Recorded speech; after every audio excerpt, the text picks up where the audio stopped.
Hi, Britton. How you doing? All right, let's jump over to your rationale. Good job.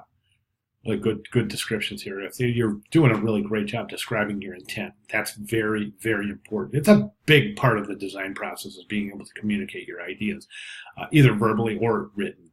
So that's really super important. You say some interesting things here too. Um, Oh, you're asking, very excited to see classmates and professors and different suggestions. I even asked my boyfriend, I'm interested to see if these monograms should go with you. This is good stuff. I mean, you're thinking, this shows foresight.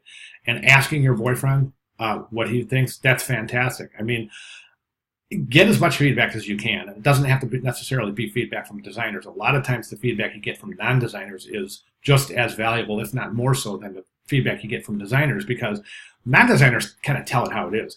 I spent my old neighbors had little kids when we lived there. Yeah, the kids are all grown. This is a while back, but the kids were ranged in age between like 12 and 18. There was three of them. And I used to, honest to God, I used to take my work out there, sketches and stuff, and I used to grab the kids, and I asked my neighbor, I said, hey, can I use your kids to critique my work? And they did, and the kids were great. They were great. You know why? Because they were honest. If something didn't make sense to them, they would look at it and they go, "Why is that there? That doesn't fit." And I took it all. And a lot of times they come up with these really great suggestions. So it's really a great job. And the reason I bring that up is just to reiterate the importance of that. You know, don't ever hesitate to have other people look at your work. That's the name of the game. That's important stuff.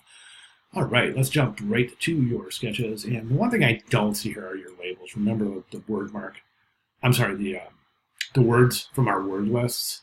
So basically, you want to include your words from your word list in any stage. If you have a word list, the presumption is that you're going to use that word list to encode meaning into any additional work that you do in the project. So, and this is no exception. I think that I'd like to see the words you've used from your word list. I'd like to see those in your final submission for this task.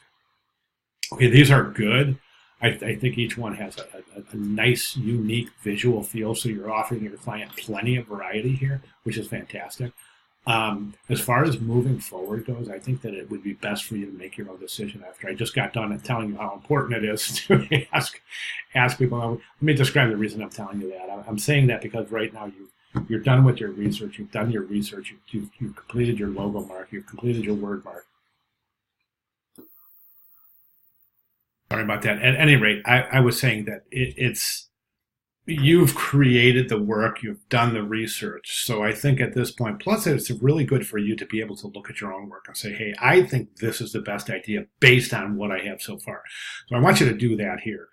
I also want you to think about moving forward in the project. Britton. In other words, you should have a very high, this is branding, right? So you should have a very high degree of consistency in your logo, your word mark, and your monogram. It's really important. So that could feasibly entail, based on your decisions, that could entail going back into previous work and adjusting it. So whatever you pick, you take a look at, let's say you pick this one. Hypothetically, let's say you pick this one. You go back to your logo mark. I'm sorry, your original logo, and you take a look at it and say, okay, am I speaking the same visual language? Are the visual characteristics of this word mark consistent with the visual characteristics of the logo and are the visual characteristics of this monogram consistent with the visual characteristics of the logo as well as the word mark?